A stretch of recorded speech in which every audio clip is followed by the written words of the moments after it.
ఉదయించే నీ మహిమ కిరణాలు కనుమరుగాయెను నా దుఃఖ దినము. కృపలను పొంది నీ కాడి మోయుటకు లోకములో నుండి ఏర్పరచినావు.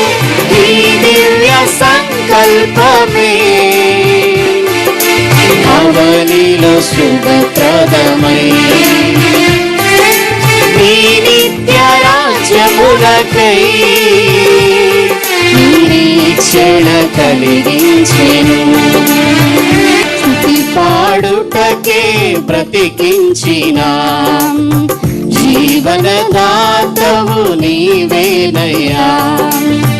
ఇన్నాళ్ళుగా నన్ను పోషించిన తల్లి వలె నన్ను ఓదార్చిన